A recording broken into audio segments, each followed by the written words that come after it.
Please be aware that the meeting will be live streamed. Is there any disclosure of pecuniary interest in the general nature thereof? None. We have a presentation tonight from the Ministry of Housing.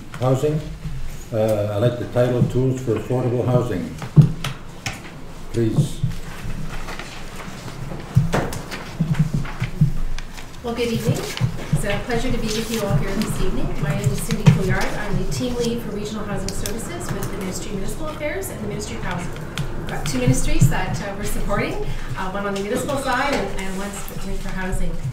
Paul Prospery, who is the municipal advisor for the town of Espanola, couldn't be with us tonight, but the rest of our team is, and I'll just take a brief moment to introduce each of them, and then they will be participating in the presentation as well.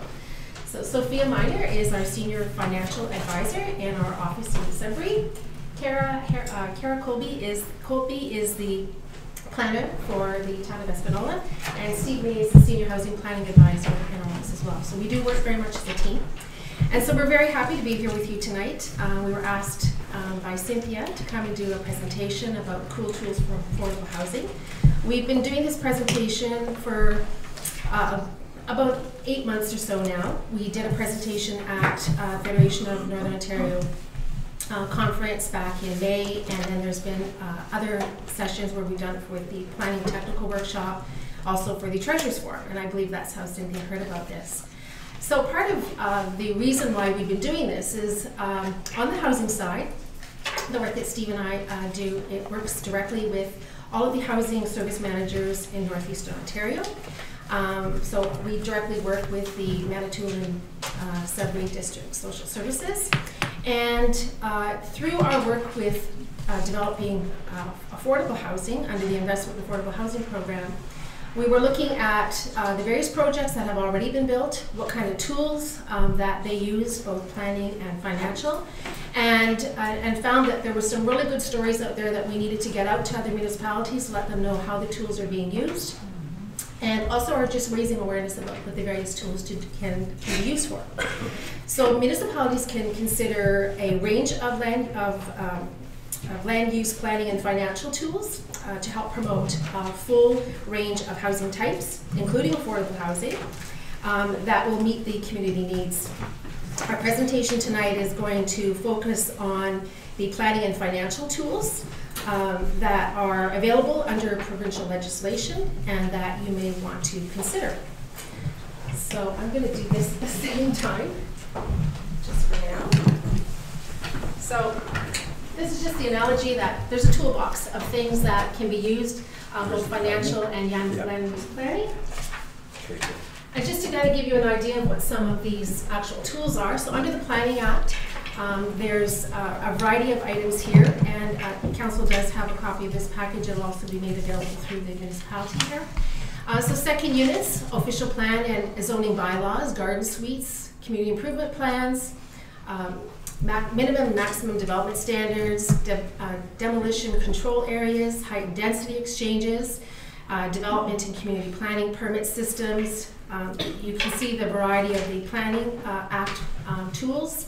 And then on the municipal side, under the Municipal Act, there's municipal and city services corporations, there's grants, municipal capital facilities agreements, the new multi-residential property class, and prohibiting of demolition and conversion. So we're going to touch on each of these tonight. Some at a higher degree. We know that you have a new official plan that is currently in process, so there's a number of these points that we'll certainly be pointing to. And of course then there's the Development Charges Act. So basically our presentation is to kind of present to you what the various tools are. We'll provide you with some examples at the end of the presentation. It's a fairly healthy presentation, so we may, if it's all right with you, just proceed with the presentation, and if there's questions we can take those at the end, just because we want to make sure that we're getting this information to you, and of course we can always follow up. So I'm going to turn it over to Kara this time, who's going to address the Planning Act tools. Thank you. So like Cindy said, my name is Carol Colby. I'm a planner for Sudbury District. And I'm going to be going over some of the planning tools that can be utilized for affordable housing. So first is just to give an overview of the Planning Act and the provincial policy statement. These aren't specific tools, rather they are the framework under which land use planning decisions are made in Ontario. The Planning Act provides a range of tools to help achieve a full range of housing. The Planning Act has two important sections. It has Section 2 and Section 3. Section 2 outlines the provincial interests, which include the adequate provision of a full range of housing, including affordable housing. The Provincial Policy Statement, or PPS, is issued under Section 3 and requires municipalities to adopt official plans, which I believe you've just recently done. The PPS also defines affordable and provides additional policy direction to planning authorities to address housing needs. The Planning Act and PPS combined require municipalities to address local housing needs when making planning decisions. All land use planning decisions shall be consistent with the PPS, and it sets out the policy support for planning tools such as second units. So speaking of second units, this is the first tool I will outline, and I have 3 slides on the topic because it's a pretty significant tool for municipalities for affordable housing. So what is a second unit? They are self-contained residential units with kitchen and bathroom facilities within dwellings or within structures accessory to dwellings. So that would be like garages.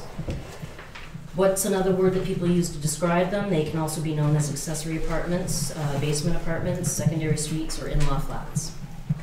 Since 2012, the Planning Act has required municipalities to allow second units in detached, semi-detached, and row houses, as well as accessory structures. So as the example I gave before, garages. They must comply with any applicable laws and standards, including the building code, the fire code, and property standards bylaws. Second units are one of the most inexpensive ways to increase the stock of affordable rental housing, and integrate affordable housing throughout the community while maintaining neighborhood character. So municipalities now must establish official plan policies and zoning bylaw provisions that permit second units in basically all forms of residential housing that I mentioned before.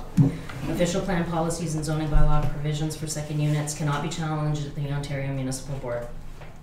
So the big takeaway here is that the Planning Act requirement means that second units must be permitted as of right. So there should not be any trigger for any type of Planning Act approval for a second unit, meaning that someone should just be able to apply for a building permit in order to renovate an existing home, or include a second unit as part of new construction. So what's really great news is that the municipality's adopted official plan does include second unit policies. Their ministry is currently reviewing that official plan, so that's great. So the benefits of second units. Second units in existing dwellings can provide affordable housing options for communities, and they stimulate homeowner investment and create alternate housing options.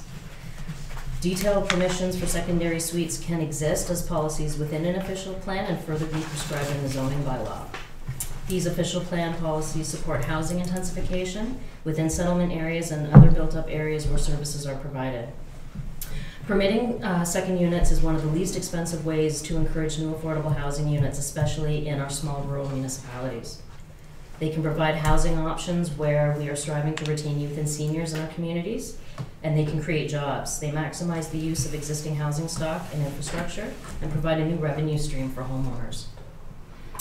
So there is an example on the slide from Markham that an additional unit can reduce a homeowner's monthly cost by 11%. So the municipality is encouraged to include permissive provisions in the zoning bylaw when conducting the update following the approval of the new OP. So if we go over the next slide, you'll see the overview of second units planning, policy, and zoning in Ontario. So this kind of shows where we are in terms of second units provincially. The circle on the left shows that right now 30% of municipalities have permissive second unit policies in their plan. The circle on the right shows that 8% have permissive zoning bylaw regulations. So we really want to see this number increase. So we are definitely happy to see second unit policies in your adopted official plan, and note that based on our review to date, they seem fairly permissive, which is a really good thing. And we hope that the updated zoning bylaw will have permissive provisions as well. So next we're moving on to official plans. Obviously we know that the municipality has recently adopted a new official plan, but I still wanted to go through this slideshow to highlight a comment made by the ministry during the review of the draft. Section 2 of the Planning Act sets out affordable housing as a provincial interest. Section 1.4.3 of the PPS indicates that planning authorities shall provide for an appropriate range and mix of housing types and densities to meet projected requirements of current and future residents of the regional market area. This is accompanied by establishing and implementing minimum targets for the provision of housing which is affordable to low and moderate income households. An official plan set out a local framework for land use and planning decisions. So as previously mentioned, official plans must contain policies that permit second units, but they can also include provisions for a range and mix of housing types and densities, measures and procedures for attaining housing objectives, and targets for the provision of housing that is affordable to low and moderate income households. So housing policies and official plans can cover such items as housing, intensification, increased density, second use units, and affordable housing targets. So an example to help incent the development of affordable housing in their community, the town of Smith Falls developed official plan policies which include a target of 30% for new housing in the community to be affordable for home ownership and market rental situations. The town's official plan also includes policies which call on the municipality to fast-track planning applications for affordable housing development, essentially to make them go quicker. So as a result of comments the ministry provided to the town of Espanola following our one-window review of your official plan, we did recommend the town identify an affordable housing target. When we received the adopted OP, the town set a target at 5%. So it's great that you set a target. But the town might wish to monitor this target over time and consider whether it may be too low in future OP updates. Just an idea to put out there. So we'll move on to zoning bylaws. Zoning bylaws are more specific documents that implement your official plan and guide development and can specify minimum as well as maximum height and density. Zoning can guide more compact, intensified built form and generate opportunities for affordable housing. So consider how affordability can be facilitated through land use planning techniques such as mixed use development. This allows for a variety of different uses to be combined within a single development or district and can create new housing opportunities in areas where such opportunity groups may not have previously existed. And also increasing density through reduced lot size or unit size, which can reduce per unit housing costs and provide for more effective use of infrastructure while still considering compatibility with the surrounding area. Well, the next tool we'll move on to is garden suites. So the definition of a garden suite under the Planning Act means a one-unit detached residential structure containing bathroom and kitchen facilities that is accessory to an existing residential structure and that is designed to be portable. They're also commonly known as granny flats. Garden suites are an affordable housing type in part because they don't necessarily require the purchase of land as they are ancillary to existing dwellings. They are relatively inexpensive to install and they are often constructed off-site or made from prefabricated materials. Garden suites are especially suitable for some groups of individuals such as seniors because they provide affordable housing and enable older adults to live independently while receiving informal support from family members or a caregiver in an independent unit. So on the slide, you'll notice that municipalities can pass temporary use bylaws authorizing garden suites as a temporary use for up to 20 years. Municipalities can also extend the temporary authorization for garden suites by a further 3-year increment as needed. So you can extend them on a 3-year basis after the 20 years is up. Council may require the owner to enter into an agreement with the municipality on matters relating to the temporary use of the garden suite. It is important to make the distinction that garden suites are not the same as second units. Garden suites are meant to be temporary in nature, as per the slide, up to 20 years plus extensions, and whereas second units are permanent. So the town's adopted OP does contain policies for garden suites, which is great, and the adopted official plan is currently under review. It's also important to note that you can have both a garden suite and a second unit on the same property. Moving on to community improvement plans. So Section 28 of the Planning Act allows municipalities to identify community improvement areas as being all or part of a municipality. It also sets out the parameters for community improvement.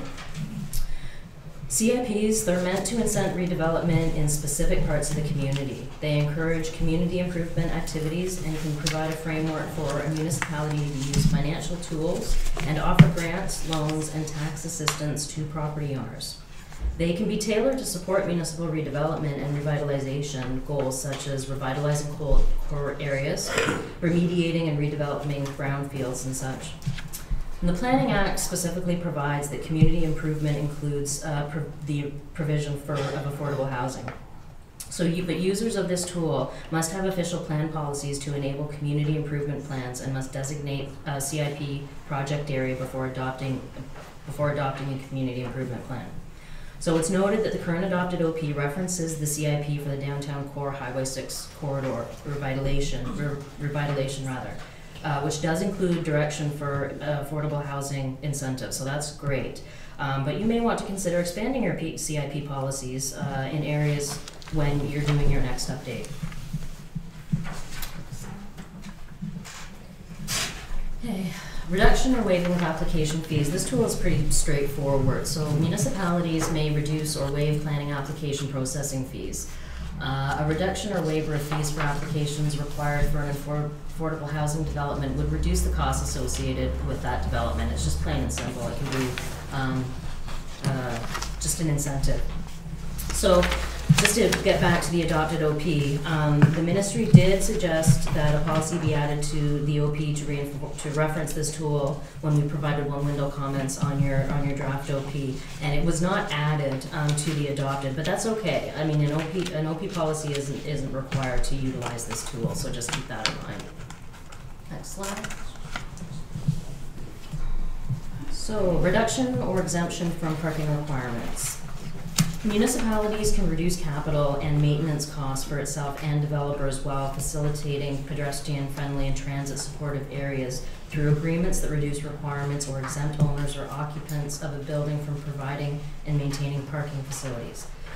This tool is generally more beneficial and relevant in areas where public transit is available, but reduced parking requirements help lower construction costs and the cost of housing.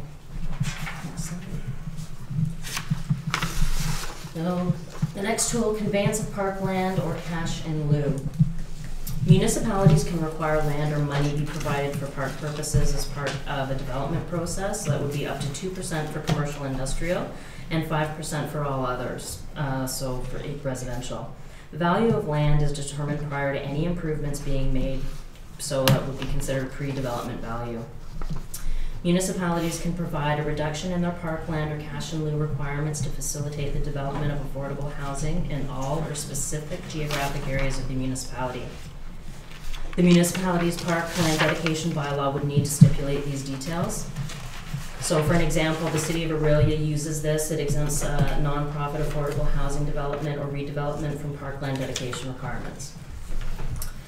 So in reference to the Town of Espinola's adopted official plan, the ministry did suggest a policy to be added to the OP to reference this tool when we provided our window comments on the draft, and it was not added to the adopted plan. So the town just might wish to reconsider this during their next review, as enabling policies are required in the OP to use this tool, so just something to think about as you move along towards your next update. Next slide. So now we're into land division provisions. When making decisions on land division applications, such as subdivisions or consents, municipalities are required to consider provincial interests, such as the adequate provision of a full range of housing, and consider whether there is an opportunity for that development to support that interest. So, for example, affordable housing. Affordable housing forms would be more compact subdivisions with higher densities and smaller minimum lot sizes that can provide opportunities for more affordable housing forms. So, example, row houses, semis, and multi-unit housing. These can help lower the cost of the housing. Next slide. Height and density exchange. So municipalities may permit increases in height and density of development otherwise permitted by a zoning bylaw on a specific site in exchange for the provisions of community benefits such as affordable housing. The details and policies related to this tool must be laid out in the municipality's official plan. This is a tool used more frequently in larger urban settings such as Ottawa and Toronto. However, we do note that Section 7.4 of your adopted OP includes policies which permit height and density exchanges to be used for the purposes of creating affordable housing, and that's great. Next slide. Community planning system. Okay, this is a very big tool, but unfortunately there are only about 4 municipalities in Ontario that have implemented this system, and we definitely like to see it more. Basically, the system replaces a zoning bylaw and integrates the zoning, site plan control, and minor variances processes into one process. The municipality can pass a bylaw to establish the community planning permit system if set out in the official plan. It can encourage affordable housing by setting out residential densities and provisions for compact form. It can also help to significantly improve review and approval timelines. Once a community planning permit system is in place, individual developments cannot be appealed to the Ontario Municipal Board. And some examples of municipalities that are utilizing this tool is the town of Carleton Place, that has a population of about 10,000. The township of Lake of Bays, which has a population of about 3,000. Next slide, please. So demolition control areas.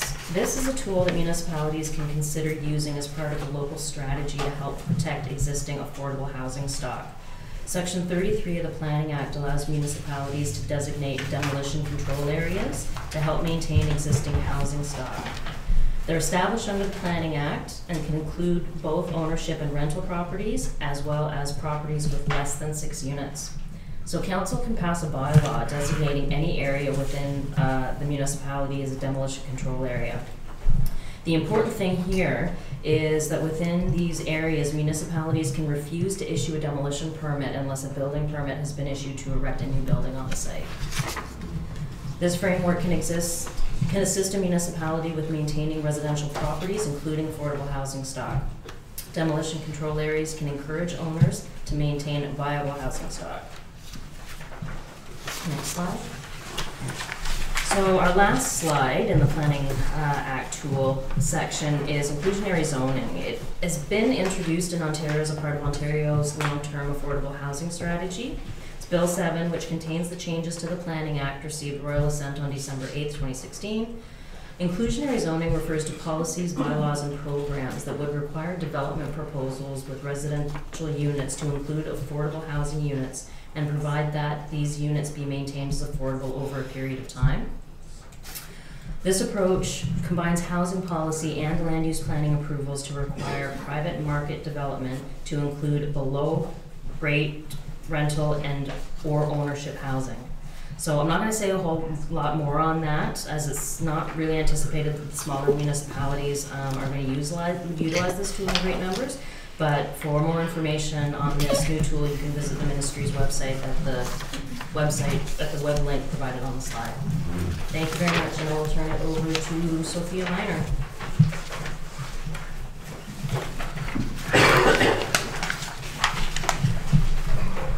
Thanks, Kara. So I will now go over some of the financial tools that are available for you to use in order to provide incentives for affordable housing. Okay, so first of all, Section 107 of the Municipal Act allows a municipality to provide grants to any person, group, or body within or outside the boundaries of a municipality, as long as council deems it to be in the best interest of the community. So that being said, it is important to note that Section 106 of the Municipal Act prohibits bonusing. So what this means is that municipalities are not allowed to directly or indirectly provide financial assistance to any manufacturing, industrial, or commercial enterprise. For the purposes of our presentation, a apartment building may be considered to be a commercial enterprise. Ultimately, it is up to the municipality to determine what meets that criteria. Now, keeping that in mind, there are still some financial incentives that are available. Okay, the first one is a municipal capital facilities agreement. Now, these agreements can be used by municipalities in order to create relationships with other parties in order to deliver municipal facilities. Now, an example of this might involve an agreement between a municipality and a not-for-profit organization in which the municipality provides assistance for affordable housing. Under these agreements, assistance provided from a municipality may include giving and lending money, giving, leasing, or lending property, guaranteeing borrowing, providing the services of municipal employees, or providing tax exemptions or reductions. Now, before a municipality can enter into one of these agreements, they first have to enact a municipal housing facility bylaw. Now, this bylaw has to include a few things. First of all, it should include a definition of affordable housing. It should include policies regarding public eligibility for the housing units. And it would include other provisions that future agreements must contain as well.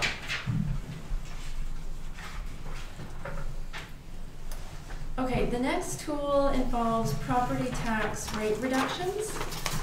Now, generally speaking, the multi-residential class includes rental apartment properties with 7 or more units.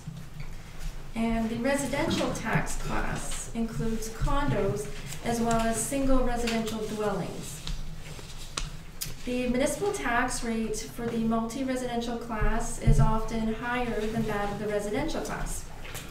In the past, municipalities used to have the option to tax new multi-residential properties at a rate similar to other residential properties by either reducing the existing tax ratio of the multi-residential class or by setting up a whole new class with a lower rate, one which was closer to the residential rate. So what's new now is that Ontario's Fair Housing Plan has now made this lower rate mandatory.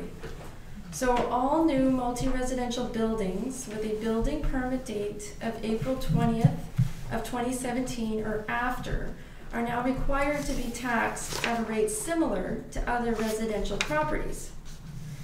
So the range of fairness for this new multi-residential class is between 1.0 and 1.1. It is important to note that this change will not reduce the municipality's existing tax revenue because it only applies to new builds.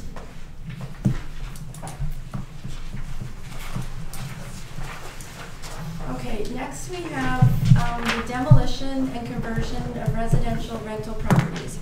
So here, the municipality could enact a bylaw in order to prohibit and regulate the demolition of residential rental properties containing 6 units or more and the conversion of these properties to anything other than residential rental. So basically what this tool does is it helps you preserve the existing housing stock that you have, because sometimes we do see the stock move to condos.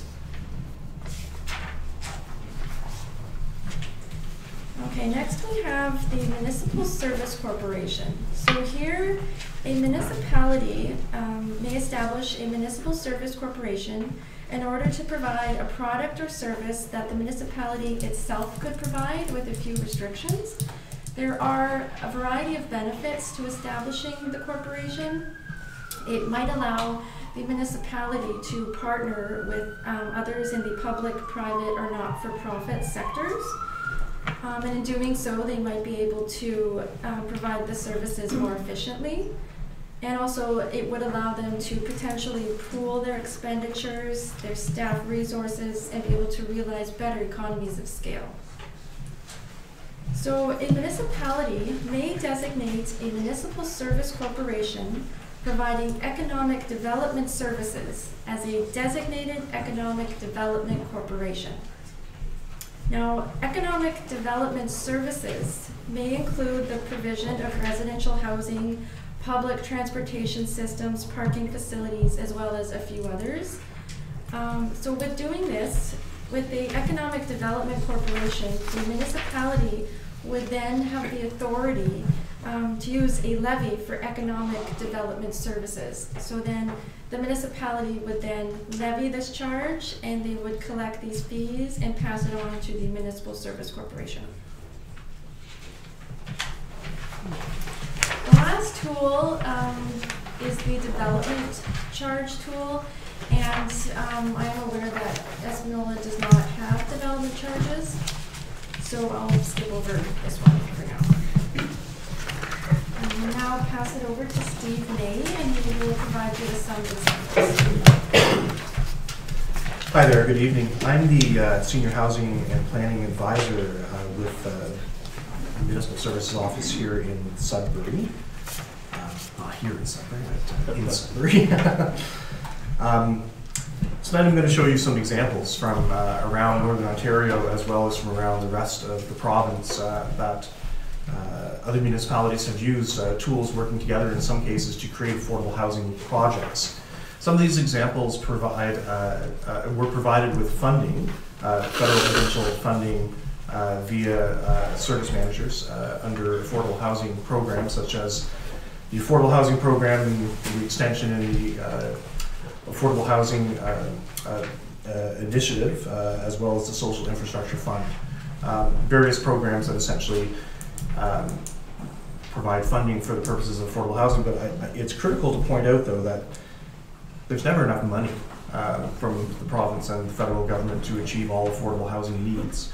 And one of the things about the tools that we've been talking about here tonight have to do with how you can work with private developers in the marketplace to achieve some of the needs on your own initiatives. Sometimes all that's needed is a little nudge, a little help in order to make affordable housing a reality in your community. And some of the examples that I'm going to talk about here tonight have nothing to do with federal or provincial money. So let's go through these examples quickly. This first one is located in the township of Seagram, and that's in the district of Parry Sound. And they have policies in their official plan that encourage the use of surplus lands in settlement areas for the purposes of creating affordable housing. The township of Seagram adopted a municipal housing facilities bylaw, which identified the use of a number of financial tools to facilitate the development of a 10-unit affordable housing project targeted to seniors in the form of 2 5-unit complexes. So along with the provision to waive Planning Act application fees, building permit fees, and a reduction of the tax rate for the project over a 20-year period, the bylaw also indicated the township would transfer surplus municipal lands to the developer at no cost. So through the Affordable Housing Program Extension 2009, Seagram Place received an additional $1.2 million in combined federal provincial funding for the Seagram Place project. Next slide. So this one's a little bit closer to home. In the township of Johnson, they have an official plan that includes provisions that encourage the municipality to work with sector stakeholders to provide affordable housing. So in order to facilitate the development of possibility community homes, and that's a fully accessible 4-unit, 2-bedroom housing complex in Deborah, the township of Johnson waived Planning Act application fees. And through the Investment in Affordable Housing Initiative, the Algoma DSAB allocated $200,000 in federal provincial funding to make possibility community homes a reality. So over to Kenora. The city of Kenora adopted a community improvement plan for the Kenora and the Keewatin settlement areas.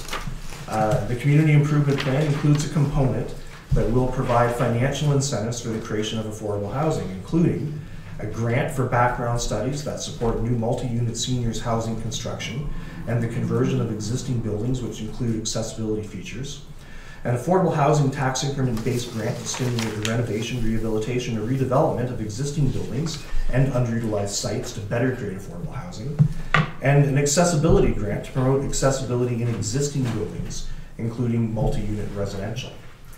So they're doing a lot of things with their CIP in Kenora. Not to be outdone, the city of Sault Ste. Marie identified a need for not necessarily affordable housing, but in this case rental housing, which is often a form of affordable housing, but Sault Ste. Marie's problems were a little bit different, so they approached it in a bit of a different way. They've identified a deficit of affordable rental housing in the community, and as a result, the city developed the Rental Housing Community Improvement Plan. And this plan provides a framework for the city's administration of a rental housing tax increment equivalent grant program. So through this CIP and grant program, the city is able to use property tax assistance, including grants, as an incentive to encourage new investment in rental housing, with the goal of further diversifying the range and type of rental accommodations available in the city and increase the municipality's residential tax base. The plan encourages the construction of additional barrier-free accommodation in the city, along with the development of facilities that support assisted living communities. Expected outcomes include the addition of affordable rental stock to the community, along with more and varied assisted living opportunities.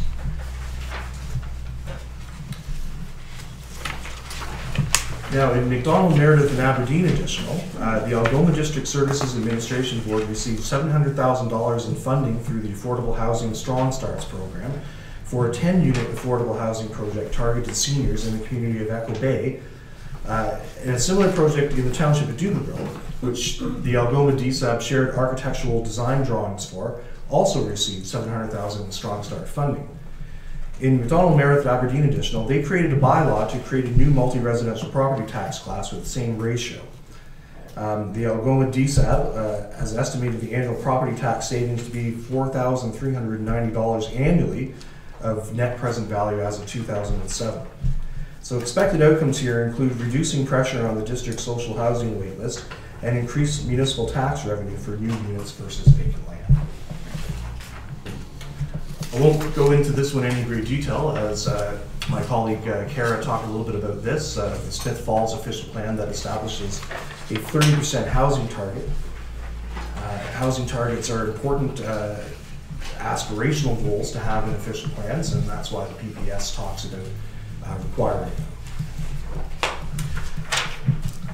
I love this one, because we haven't really talked very much about District Social Services Administration Boards and service managers and their role in affordable market housing.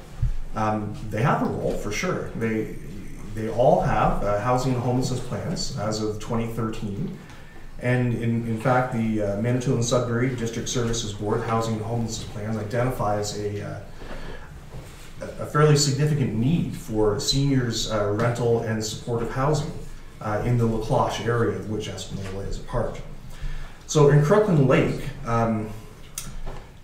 what they did was they've tried to integrate planning between the housing service manager and the municipality. And this can be challenging for some communities in Northern Ontario, as obviously you're not all sitting at the same table in the way that you would be in Southern Ontario, where service managers are generally upper tier regional governments. So the Town of Crooklyn Lake's official plan includes policy which encourages the town to consider the needs of moderate and lower income households in keeping with the District of Timiskaming Social Services Administration Board's 10-year housing and homelessness plan. So they've actually built a reference directly to that plan into their plan. The plan also includes policy regarding the notification of the DSAB when larger residential development proposals are being considered, and for the DSAB to provide input in achieving the municipality's housing target. So by building these policies into municipal official plans, there is a greater opportunity for DSABs and municipalities to come together at critical times, such as when development is being proposed or when comprehensive reviews of housing policies are occurring. Moving a little further south now to the city of Brantford. City of Brantford was one of the first communities to have some really excellent permissive second unit policies. They established minimum standards for second units in their zoning bylaw, and second units are permitted in most residential zones there.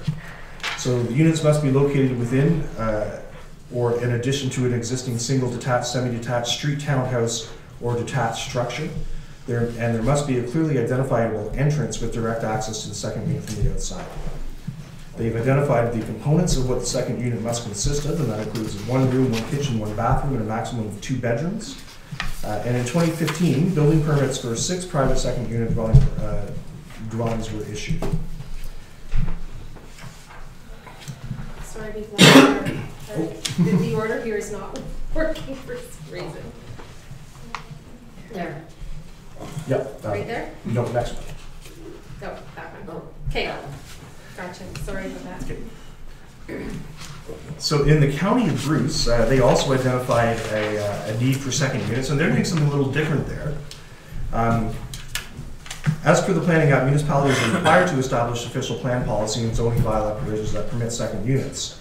So to further incent the creation of second units, the county of Bruce created the Secondary Suites Affordable Housing Grant Program.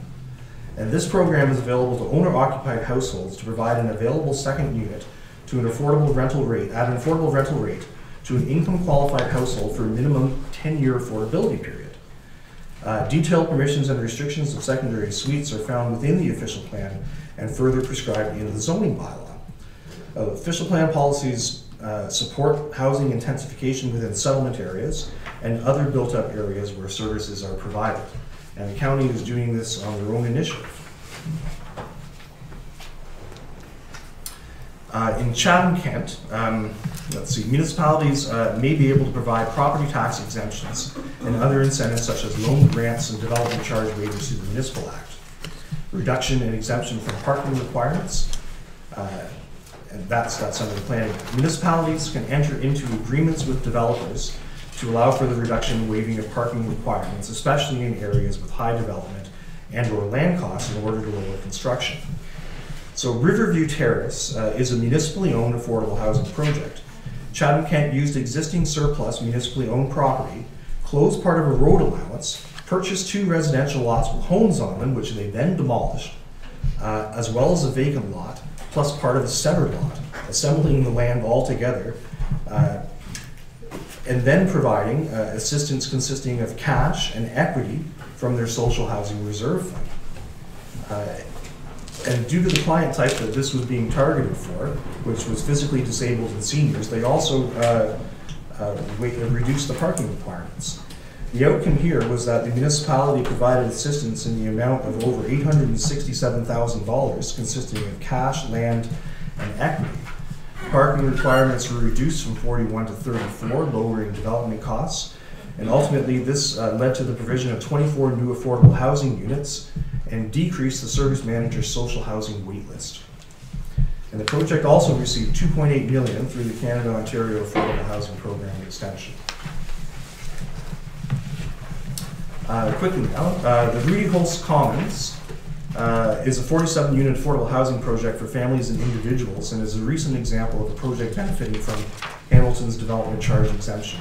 I won't go into this one to any considerable degree, as we are aware that this municipality does not have development charges. And in the interest of time, I'm just going to quickly leave this one with you.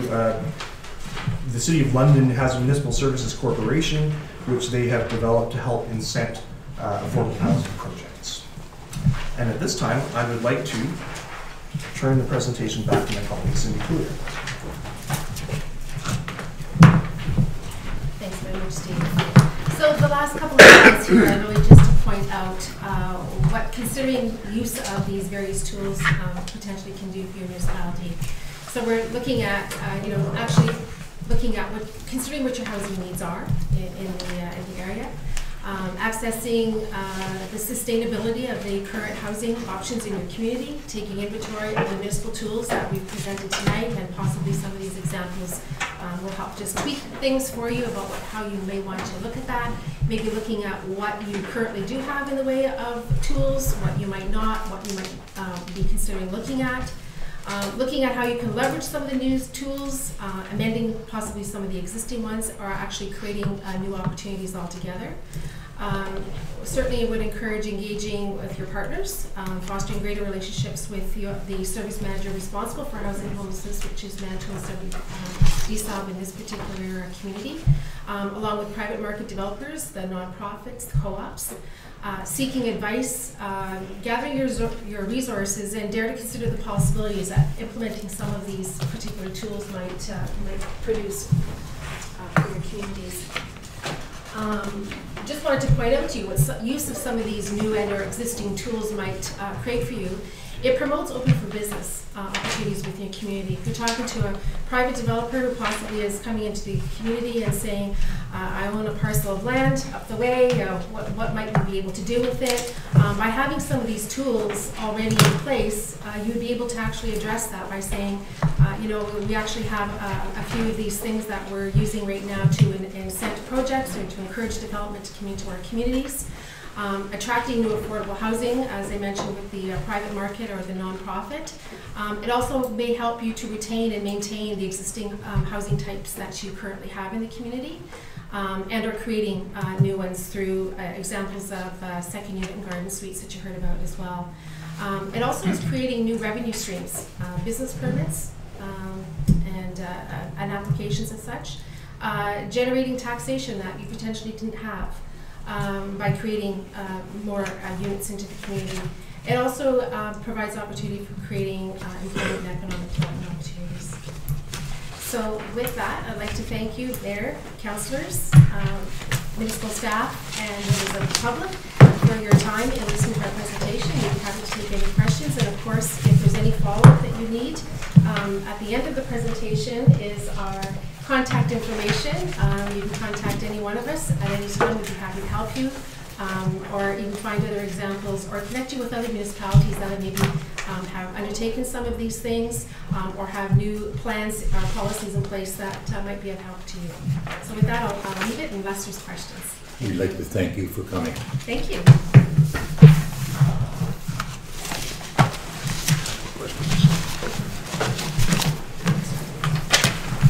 Questions or comments? Councilor Bill? I was just wondering about what percentage of these projects in the affordable housing get government grants. What percentage? Yeah, roughly. 10%, 50%? 1%. Much lower than that. Certainly not 50%. Maybe 1.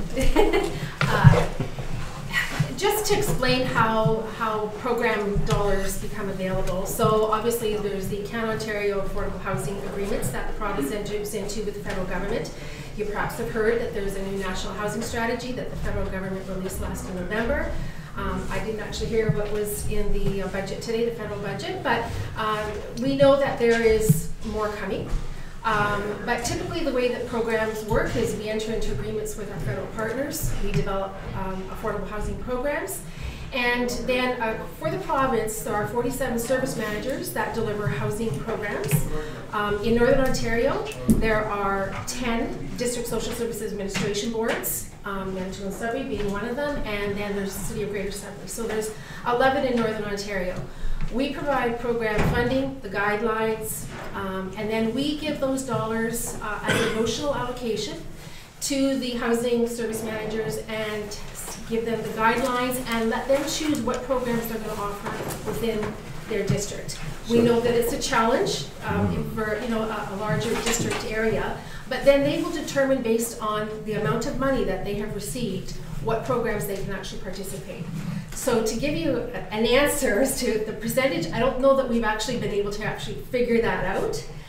It certainly is dependent on the amount of allocation that a service area receives. I'll give you an example. In Espanola, rental housing is relatively low in cost compared to a big city.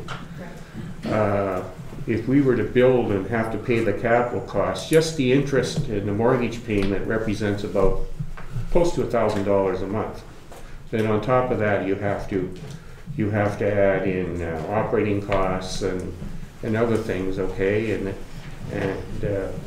that gets you up to probably $1,300 or so a month, okay, and that's not affordable housing in Espanola. Right. But I would leave with you as well is by looking at some of the tools that are available financially and otherwise, that's going to drive your costs down at the very beginning. So your land and that type of thing is going to drive your costs down.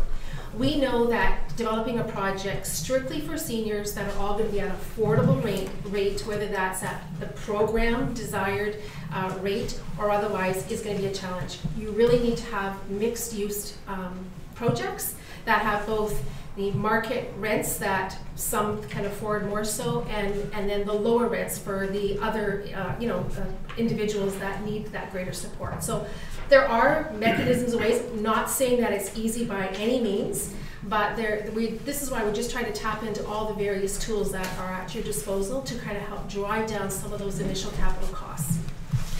Okay. But going further with what Bill said, and I know Fern's here tonight with DSAP, and I was on non-profit, and I know there's some other members here on there now, and we look for federal funding to try to improve more apartments for people, and there was no funding, and there was none federally today either. Well, there is, and from the last budget, there is funding that is been made available. I can't even remember the number right now. I'm not sure that was 25 million or not. I No, think it's it's over how many years though? Yes, it's over a 10-year period. Yeah. But, again, it's about being ready for those opportunities. There's, current negotiations going on. We are not privy to that information to know what is actually going to be in there. But what we want to get out is the message that if there's tools that you can use that can be considered a municipal contribution, that by having those in place, you're that one step closer to being able to make an application. And we're not certain whether or not it'll be an application base or if it's going to be through an allocation. These are things we don't know. So this is why it was important for us when we were asked to come at this time, without knowing all the details of what might yet be coming. It was important that we wanted to make sure that you had that leg up to know what some of the tools are so that you can start considering those things and be ready, because there is funding that's going to be coming available. And I think our staff has been working on those kind of things from what we've heard for the last while, looking at doing things to encourage those kind of projects. That's great. Thank you. Thank you very much. This special meeting of council is hereby adjourned. All in favor? Carried.